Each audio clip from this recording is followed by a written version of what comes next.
முருகனை கும்பிடுறவங்களுக்கு, முருக பக்தனுக்கு முருகர் எப்படியாவது ஒரு விதத்துல உதவி செய்வார். மனித ரூபத்துல உதவி செய்வார்.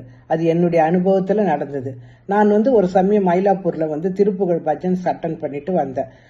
நான் கோயிலிருந்து வெளியே ஏதோ பர்ச்சேஸ்லாம் பண்ணிட்டு நான் ரொம்ப தூரம் வந்துட்ட அப்புறம் நான் ஆட்டோ புக் பண்ண, ஊபர் புக் பண்ண இடத்துக்கும் கோயிலுக்கும் சம்பந்தமே இல்லை.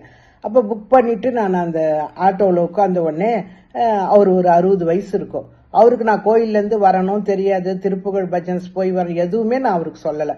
உட்காந்து கொஞ்சம் தூரம் ஆட்டோ மூவ் ஆன உடனே அவர் அம்மா நான் உங்க திருப்புகழ் பாடுறேன் கேட்குறீங்களான்னு கேட்டார். எனக்கு அப்படியே ரொம்ப ஆச்சரியமாயிடுச்சு. சரி பாடுங்க அப்படின்னு சொன்னேன்.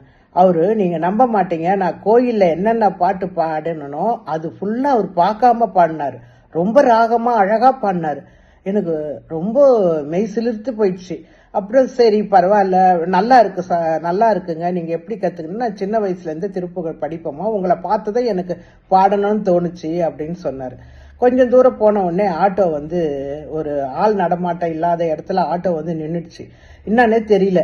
நான் ரொம்ப பயந்துட்டேன். என்னடா இங்க நிறுத்திடுச்சு, இவரு என்ன செய்வார்னு தெரியலையே அப்படின்னு அப்படி பார்த்துருந்தா ரொம்ப தூரத்துல ஒரு ஆட்டோமொபைல் கடை இருந்தது.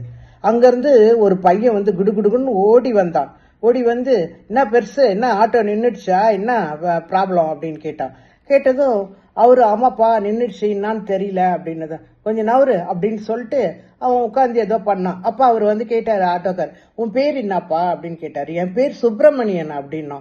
அப்ப இன்னும் எனக்கு அப்படியே ஒரு மாதிரி முருகரே வந்த மாதிரி எனக்கு ஒரு இதுவாயிடுச்சு. அதுக்கப்புறம் அவன் இப்படி பண்ணிட்டு உடனே ஆட்டோ ஸ்டார்ட் ஆயிடுச்சு. சரி இவ்வளோ உதவி செஞ்சானே, இவனுக்கு ஏதாவது பைசா கொடுக்கலான்னு நான் ஹேண்ட்பேக்ல தேடின்னு இருக்கிறேன்.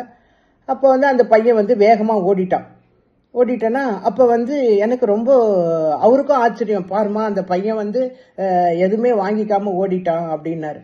அப்ப நான் நினைச்சேன், இப்ப இது யார் வந்தது, இந்த இடத்துல ஏன் ஆட்டோ நிக்கணும், அந்த இடத்துல அந்த பையன் ஏன் உதவி செய்யணும், இவர் ஏன் திருப்புகழ் படிக்கணும், இதெல்லாம் எல்லாத்துக்கும் ஒரு அர்த்தம் இருக்குது. கண்டிப்பா அந்த முருகர் எனக்கு கூடயே துணையா வந்தாருன்னு என்னால அந்த இடத்துல உணர முடிஞ்சுது.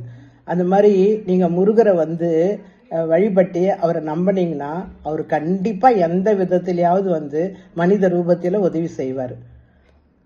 வெற்றிவேல் முருகனுக்கு அரோகரா.